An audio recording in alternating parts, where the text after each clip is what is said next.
पूर्व deputy CM भी आज शामिल हैं। उनकी सीटों की बात की जाए तो देखिए कई सारी हाई प्रोफाइल सीटें हैं, लेकिन इस बीच एक बड़ी खबर जो मिल रही है बिहार से वो ये कि नीतीश कुमार जो मुख्यमंत्री हैं अभी फिलहाल बिहार के, वो लल्लन सिंह के आवास पर पहुंचे हुए हैं। वोटिंग के बीच लल्लन सिंह के आवास पर इस वक्त नीतीश कुमार पहुंचे हैं, ऐसी जानकारी हमें मिल रही है। तो देखिए घमासान जो है अब और ज्यादा बढ़ेगा, क्योंकि आज दूसरे चरण का जब मतदान जो है वो खत्म हो जाएगा और उसके बाद सियासी घमासान और बढ़ने की उम्मीद बताई जा रही है, क्योंकि 14 को परिणाम आएगा तो जाहिर सी बात है बैठकों का दौर चलेगा और अपना अपना आकलन शुरू हो जाएगा आज शाम के बाद। और जब एग्जिट पोल सामने आएंगे 5 बजे के बाद, तब तो और स्थिति थोड़ी थोड़ी कह सकते हैं क्लियर होनी शुरू हो जाएगी। लेकिन बड़ा सवाल यह है कि बिहार की सत्ता इस बार किस ओर करवट लेगी, ये सबसे बड़ा सवाल है, क्योंकि लगभग 2 दशक से ज्यादा तक बिहार की सत्ता में काबिज है नीतीश कुमार और उनका संगठन, चाहे एनडीए हो या फिर जिन दलों के साथ उन्होंने सरकार अब तक बनाई है।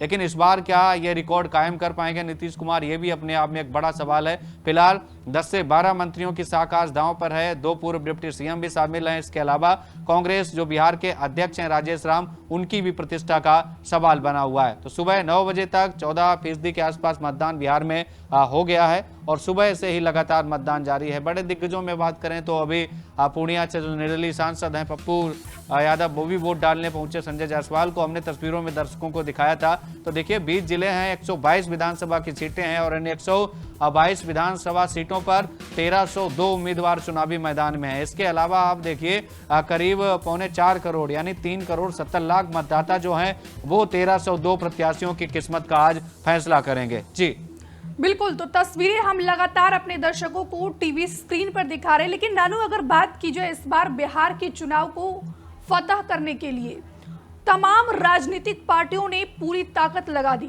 राहुल गांधी ने खुद इसकी कमान संभाली हुई थी। सबसे पहले वो वोटर अधिकार यात्रा निकालते हैं।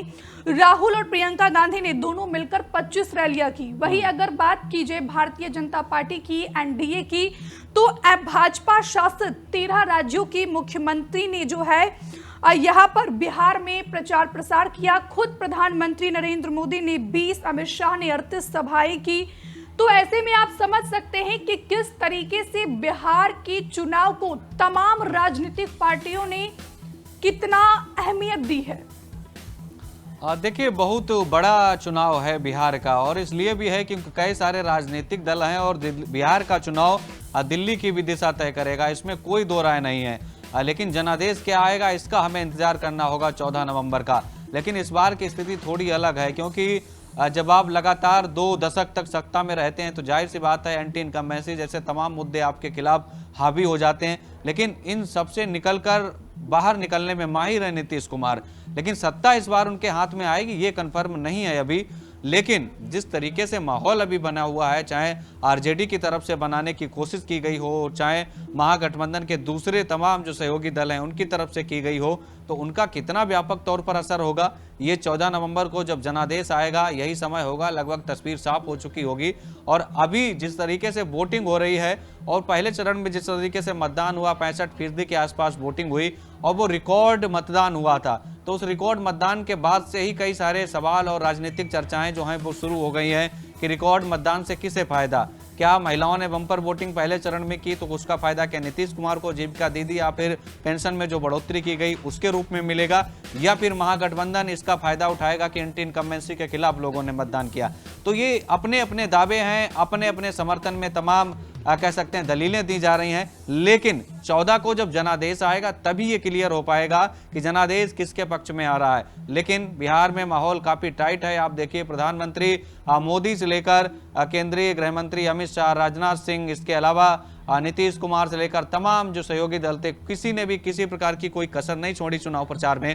और सबसे ज्यादा अगर किसी ने रैलियां की हैं तो वो हैं तेजस्वी यादव, जिन्होंने किसी प्रकार की कोई हिला हवाली नहीं दी। जहां हेलीकॉप्टर नहीं पहुंच पाया वहां से फोन से रैली को संबोधित किया, फोन कॉल पर उन्होंने लोगों को संबोधित किया।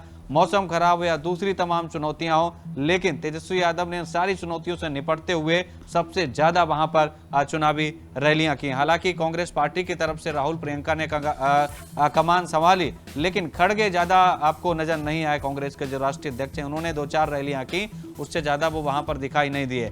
मुख्य भूमिका में महागठबंधन की तरफ से आरजेडी है, क्योंकि उनके नेता जो तेजस्वी यादव हैं वो खुद महागठबंधन से मुख्यमंत्री पद के